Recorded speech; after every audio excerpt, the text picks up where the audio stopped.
Amazon FBA, where you can make $30,000 a month. What's going on, guys? Welcome back to another video. I just wanted to really help all the new people getting onto Amazon right now. I think this will be really helpful for you as a lesson I learned growing up. More importantly, as a way to make sure you don't make the similar mistakes that anybody could make or the majority make when starting a business or starting a brand, this or that. So without further ado, like and subscribe, and let's get right into it. So I will never forget about 3 years ago, and this is like right before I transitioned to branding, I found this market called luggage rack.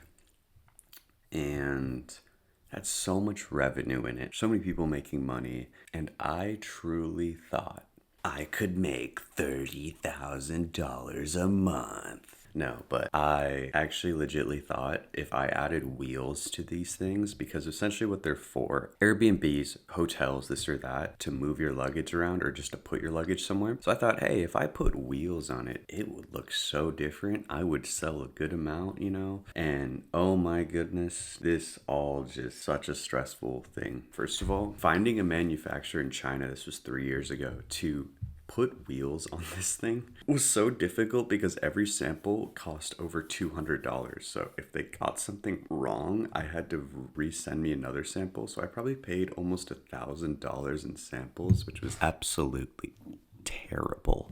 At that point, guys, what I had realized is how the heck were people selling these luggage racks for such cheap prices, right? And how the heck are you supposed to be profitable? How the heck is one supposed to sell a luggage rack or this or that and be profitable? And when it came down to was so many of these are just Chinese listings. You can see like the total revenue is $2 million, a good amount of revenue.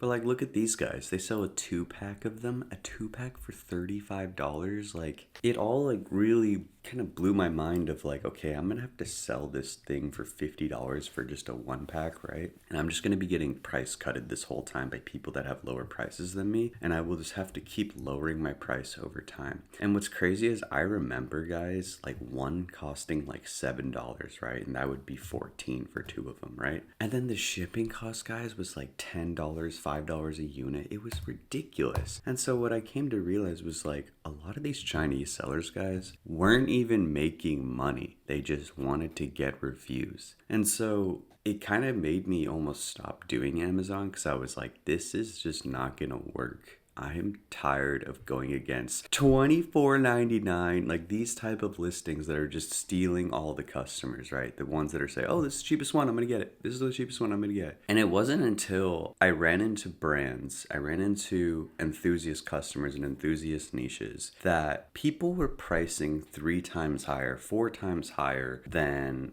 all of the competitors in winning. And I studied it, I tried to understand it, and finding a mentor and going back to my mentor who taught me all this, who has a successful brand, it's a 7-figure brand already, really taught me how important the customer truly is. Who is buying your customer? And so what I could tell you guys is, this is a great example right here. I've shown this in previous videos, but Cool Birds, they sell bird food, very kind of boring type product, right? But actually the customer who buys bird food actually really cares about their birds, and they would probably be willing to spend more if it helps their birds, right? This is the type of customer you want to aim for, guys, not just these typical products that are just you put in your living room and you never see again, right? It has to be an emotional connection you build with them, right? The average like price in a bird food is like $10 to $15, guys, and these guys price 3 times higher. I remember seeing a $9.99 listing, right? Even cheaper than that. And you could see, guys, like if we look at their rank, within 2 months, they are making 60 grand in revenue a month. Just to put that in perspective, a $68,000 a month in revenue product, guys, if you have like after advertising and you profit wise after ads, you're making, let's say 15 grand he's making, realistically 15 grand. That's a business you could practically sell for 7 figures. So you could technically say that this guy in a matter of 2 months increased his net worth by $1 million